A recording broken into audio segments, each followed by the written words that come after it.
It's all starting to come together, and if you've watched our previous lighting episodes, you know that we tried to DIY light this entire garage with our own fixtures, our own power supplies, and our own aluminum strips.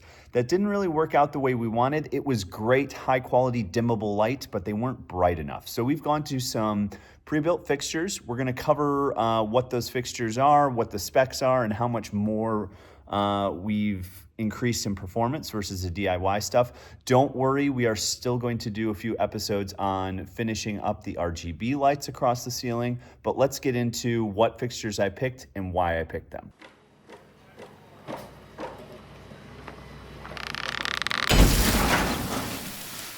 What's going on, guys? Welcome back to another episode of Detached Garage. Today we are back on the lighting project, and we have lots and lots and lots of light in this garage, and it is fantastic.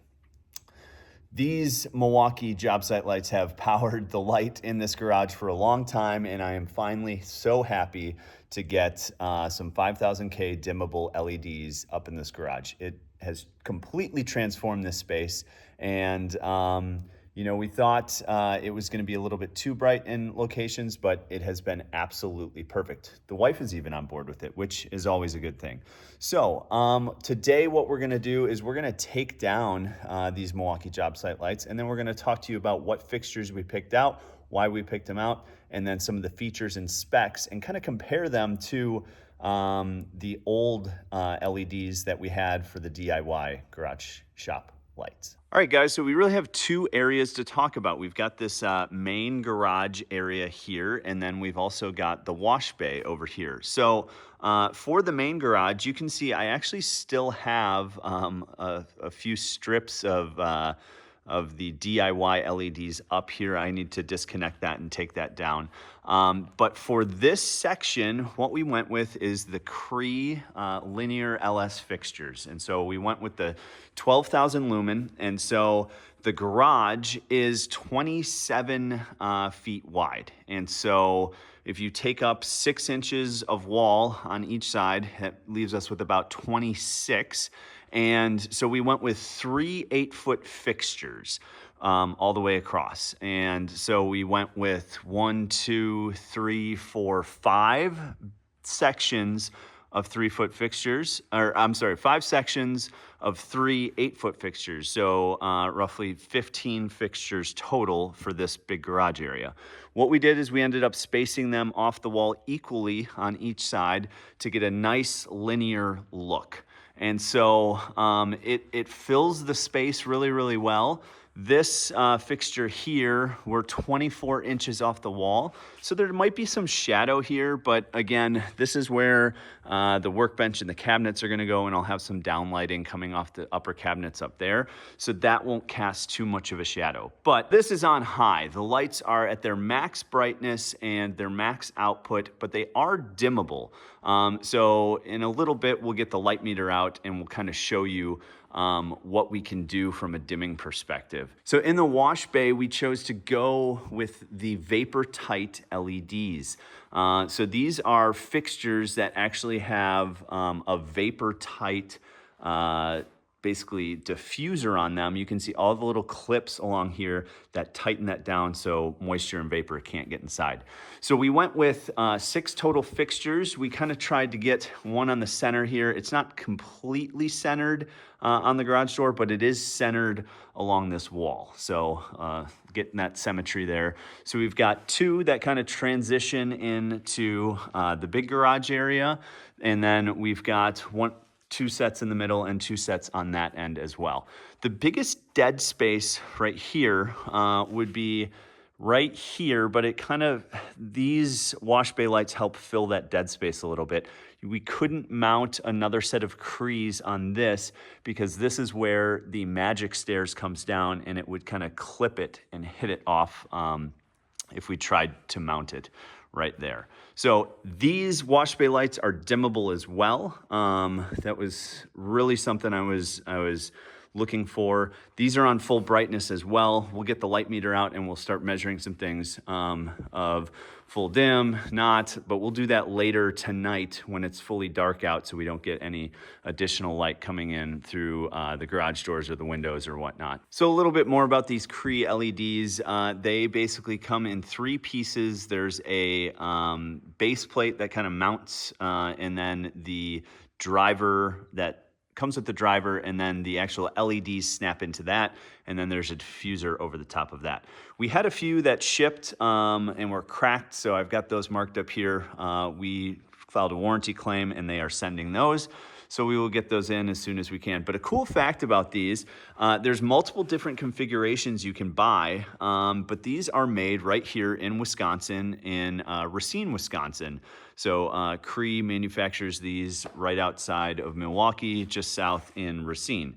And so they didn't have to ship far, but they did get a little damaged on the way here, and we'll get that replaced. So a few different options you can buy on these. We did the 12,000 lumen, which is the highest light output for these. You can also get 4-foot versions of these, and you can get different CRI levels and everything like that. So I will put on the screen right now the exact model number that we got, and we got 15 of these. For the vapor tight LEDs, we also went with 5000K, and I believe these were rated at roughly 11,000 lumens each. We'll get the light meter out again when it gets a little bit darker to test the light output. But these, really happy with how these turned out. I got these off of Amazon, super inexpensive. It was about $100 a fixture, so not that expensive at all. 5000K, 11,000 lumen, and dimmable as well, which is huge for what we wanted to do. So I've got the magic stairs down. Let's get on the scissor lift and let's get pulling these old construction lights down. All right, guys, so these Milwaukee lights are super, super easy to remove. You've got the cable that kind of holds it up, and basically you loop that ball end through and then push that through this little hole right here. And then to release it, all you do is push down on this. So that pushes down and releases it, and then you release the cable. Then we've got the Romex going into this light. So all you gotta do is open this up here. Let me do that with 2 hands. So all you do is stick a screwdriver in this unlock pin right here, push that, and then the lid opens up. Everything in here is really nicely labeled. So we've got basically a pass through here. We've got 2 pieces of Romex. One went to the upstairs up here for light upstairs, and then the other one, basically this leg runs all the way over to the light over there. So we're just gonna unscrew both of these, shut this lid back up, and move over to this one over here to get that one down. All right, guys, it is dark out. Let's power this up. Nice and bright. Loving it. Let's get the other light on, and then let's take some light measurements and some light readings here. All right, guys, so we've got the light meter here. We are going to take some measurements. So let's shut off the far lights over here, hit the button, and they nice slowly dim out. And so we just have these lights on here. We also have the garage light on up there. So let's hit that button. I think that's gonna stay on just because we're gonna move here. But let's take some light measurements and some light readings. So we are directly under this center light here, and we'll start at the wall and we'll kind of go out from there. So we are at 60 foot candles over here, and as we get closer where the other angled light here can kind of shine down as well, we are all the way up to 126, 128, 130 in the center here, with both lights kind of pointing right down. We're in the center with a little bit of a dead spot, and if I get out of the way, I think trying to figure this out here. There we go, 130, 128, 125, and this is waist height. So again, a typical office setting, you want 40-foot candles for an office. So this is much closer to, hey, we're doing some surgery over here, you know, or we're polishing a car, or we're looking at things. So kind of right under the light, we're getting that 125. If we kind of go in the center, in between the two of them, still really, really good. 125, 127. And then we'll come over here in between these ones here. 108, 116, went back up to 120. I'm getting my body out of the way of the shadow here. So basically everywhere here, except all the way up against the wall, is over 100, which is phenomenal. So let's switch this up and shut this one off and turn this one on. And let's go take some readings over here. So as we walk, you can slowly get more and more and more, and we are up over 100. So we are 115, 119. We're kind of right in between two of the lights here. So we'll just kind of walk around a little bit, get some readings. 123, 122. We've got a lot more distance between the lights up at the top and where we're at here, but still 120s. And again, all the way up to the wall is still really, really good. Getting into the center of the room just keeps going higher. Doing really well. So I'm gonna come over here. We still got this other LED strip up. We'll see if that pings it a little higher. Not too much. Come over here, 125, 126. Yeah, we're all the way over 100, kind of everywhere. So let's switch this to lux. So 1,000 lux, 1,100, 1,200, 1,300, 1,400 lux, all over the garage. Really digging these. So then we'll walk back over here. And the interesting thing to do, and we'll kind of do this here, will be let's turn the wash bay on. We'll turn the big garage off. But then we are going to dim the wash bay all the way down to the lowest level. And so we're right around 90, 100, 80.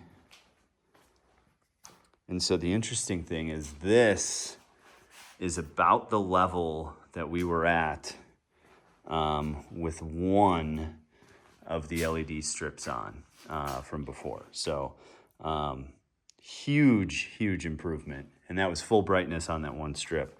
So yes, we've got 6 fixtures going full dim right now, but one LED strip in the past all the way across was about the same. So let's turn the other one on. We'll turn this one off, and then we will dim the big garage all the way down and see what that comes out at.